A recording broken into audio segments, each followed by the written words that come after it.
हाय everyone, welcome और welcome back to my YouTube channel. I hope you all are doing well. तो आज की video में हम बात करने वाले हैं जितने भी स्टूडेंट्स नीट की तैयारी कर रहे हैं, नीट एस्पायरेंट्स हैं, तो वो मैक्सिमम लोग सीयूईटी का एग्ज़ाम फिल करते हैं एंड इवेंचुअली देने जाते हैं। बट ऐसे बहुत सारे लोग होते हैं जो कि नीट की तैयारी करते हैं बट वो सीयूईटी का एग्ज़ाम फिल ही नहीं करते हैं, देने ही नहीं जाते हैं। और कहीं ना कहीं हो सकता है उन्हें बाद में ऐसा रिग्रेट होता हो कि हमें सीयूईटी दे देना चाहिए था या हमने गलती कर दी ना देकर। तो बहुत सारे लोग हैं जो नीट की तैयारी कर रहे होते हैं बट वो ये सोचते हैं कि मुझे तो बीएससी साइड जाना ही नहीं है, मुझे तो फार्मा वाली साइड जाना नहीं है, या मैं तो डॉक्टरेट के अलावा और कुछ नहीं सोचता, मैं तो नीट की तैयारी कर रहा हूँ तो I will be going to MBBS या बीडीएस या फिर जितने भी मेडिकल कोर्सेज हैं मैं उनकी तरफ जाऊँगा। तो मैं नीट की तैयारी कर रहा हूँ तो सीयूईटी का फॉर्म क्यों भरूंगा। बट आपको सीयूईटी का फॉर्म एक्चुअली में भरना चाहिए, चाहे कोई भी स्टूडेंट है, चाहे वो क्लास 12th में है, चाहे वो इस टाइम ड्रॉपर है। जितने भी स्टूडेंट्स हैं उनके पास अगर पीसीबी बैकग्राउंड है तो उनको सीयूईटी का एग्ज़ाम ज़रूर देना चाहिए। और एक्चुअल में देना क्यों चाहिए, क्योंकि अगर आप ड्रॉपर स्टूडेंट हैं, आप ऑलरेडी ड्रॉप कर चुके हैं एंड अगर आपकी काफ़ी अच्छी प्रिपरेशन भी है तो काफ़ी अच्छी बात है कि आप उस चीज़ के लिए ही प्रिपेयर कर रहे हो जिसका आपका टारगेट है कि हाँ मुझे नीट ही करना है। बट यू नेवर नो कि एग्ज़ाम दे के सिचुएशन क्या रहेगी, एग्ज़ाम वाले दिन के क्या सर्कमस्टांसेस रहेंगे, पेपर कैसा आएगा, उस दिन की क्या सिचुएशन होगी, उस दिन का क्या लक होगा तुम्हारा, उसका किसी को भी नहीं पता। तो इसीलिए आपको एक तगड़ा बैकअप ऑप्शन लेना चाहिए and this is one of the backup options जो कि बहुत सही है, विच इज़ सीयूईटी, जो आपको बहुत सारे सेंट्रल यूनिवर्सिटीज़ में जाने का दरवाज़ा खोल देता है। तो आपको ये ज़रूर ज़रूर देना चाहिए। जितने भी स्टूडेंट्स क्लास 12th में हैं और अभी बोर्ड एग्ज़ाम्स देने जा रहे होंगे उनको भी ये सीयूईटी का एग्ज़ाम ज़रूर देना चाहिए और उन्होंने हो सकता है ये एग्ज़ाम फॉर्म को फिल भी करा होगा। बट ऐसे बहुत सारे स्टूडेंट्स होते हैं जो ये सोचते हैं कि हमने अभी क्लास 12th बोर्ड्स की प्रिपरेशन करी है और हम सीयूईटी की प्रिपरेशन, हम नीट की प्रिपरेशन एक साल बाद, यानी कि एक साल ड्रॉप करके अगले साल नीट का पेपर अटैम्प्ट करेंगे। और हमारा पहले से फिक्स्ड है कि हमें ड्रॉप करना है एक साल का फॉर नीट। और वो सीयूईटी का फॉर्म ये सोचकर फिल नहीं कर देते हैं इस साल कि हम अगले साल सीयूईटी का फॉर्म भरेंगे, अगले साल ही नीट का फॉर्म भरेंगे और एक साल हम तैयारी करेंगे, एक साल प्रिपरेशन गैप लेंगे। बट यू नेवर नो कि 3-4 महीने बाद जब आपके आसपास के लोग कॉलेज जा रहे होंगे, यू नेवर नो कि आगे का क्या सिनेरियो रहेगा। एटलीस्ट क्या पता आपका आगे जाने के ड्रॉप का ना बने आपका ये प्रोग्राम कि मुझे ड्रॉप करना है, आपको आगे रहेगी मुझे कॉलेज में जाना है। तो इसीलिए एटलीस्ट आपके हाथ में कुछ बैकअप हो, आपके हाथ में कुछ कॉलेज तो हो कि आपको कोई कॉलेज मिल रहा हो। आप कॉलेज लो या ना लो वो एक सेकेंडरी थॉट है, बट एटलीस्ट आपके हाथ में अगर एक कॉलेज होगा तो आपको ये रहेगा कि हाँ मेरे पास ये कॉलेज है, अब मेरे को डिसाइड करना है कि क्या मुझे एक साल नीट के लिए देना है या मुझे इस कॉलेज के साथ जाना है या फिर मुझे पार्शियल ड्रॉप में जाना है, वो आपका आगे जा करके डिसाइड होगा। और तीसरी कैटेगरी के स्टूडेंट्स जो कि हो सकता है जिन्होंने थोड़ी थोड़ी नीट की तैयारी करी हो, अब शायद बोर्ड्स आ रहे हैं तो वो बोर्ड्स की तैयारी कर रहे हैं, हो सकता है कोई ड्रॉपर स्टूडेंट भी हो।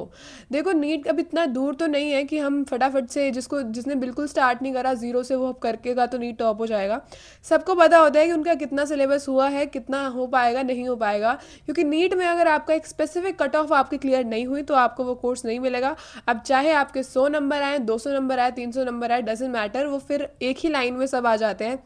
100 नंबर वाला भी, 300 वाला भी, 400 वाला भी, अगर आपके एक सर्टन कट ऑफ आपकी अचीव नहीं होती है तो हर किसी को पता होता है कि उसका नीट होगा या नहीं होगा।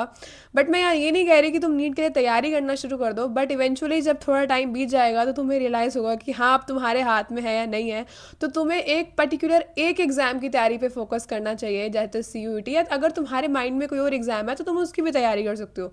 क्योंकि ये नहीं है कि तुम अच्छे से नीट भी ना करो, अच्छे से सीयूईटी भी ना करो, फिर तुम्हारे हाथ में कुछ रहेगा भी नहीं। तो एटलीस्ट अगर आप किसी एक एग्ज़ाम की तैयारी करते हैं तो एटलीस्ट आपके हाथ में वो होगा कि हाँ ये मेरा एग्ज़ाम अच्छे से होगा, ये वाला नहीं हुआ तो कोई बात नहीं, फिर उसके बारे में आपको आगे सोचना है कि अगर आपको कोई कॉलेज मिल रहा है तो आपको ये लेना है या नहीं लेना। तो सीयूईटी का एग्ज़ाम हर एक बच्चे को देना है, ये नहीं करना कि नहीं कोई बात नहीं कॉलेज में तो एडमिशन होगा बाद में देख लेंगे, किसी और यूनिवर्सिटी में ले लेंगे।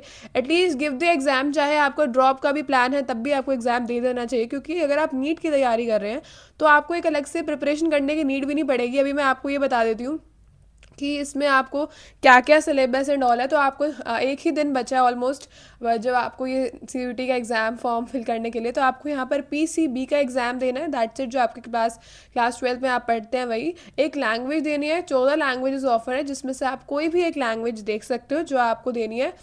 जैसे यूजुअली लोग इंग्लिश लेते हैं एंड साथ में जनरल टेस्ट का एग्ज़ाम कई यूनिवर्सिटीज़ में रिक्वायर्ड होता है, कईयों में नहीं होता। मैं डीयू की बात करूँ तो रिक्वायर्ड नहीं है, कईयों में किसी और कोर्सेज़ के लिए रिक्वायर्ड है। अब आपको रिसर्च करने में टाइम वेस्ट नहीं करना कि मेरे को कोर्स करना है नहीं करना है, ऑलरेडी सीयूईटी की डेडलाइन आ चुकी है, तो आपको ये टेस्ट भर देना है। आप तैयारी इसकी करें ना करें दैट डजेंट मैटर, आप जस्ट अपियर कर दीजिए, उसमें कोई दिक्कत नहीं है। बट आपको लैंग्वेज के लिए भी तैयारी की नीड नहीं है, बट लैंग्वेज भरनी ज़रूर है, इसमें भी जस्ट आपको अपियर करना है। डेडलाइन है इसकी 4 फरवरी, जो कि कल ही है, तो आपको अच्छे से ये फटाफट से फॉर्म भर लेना है।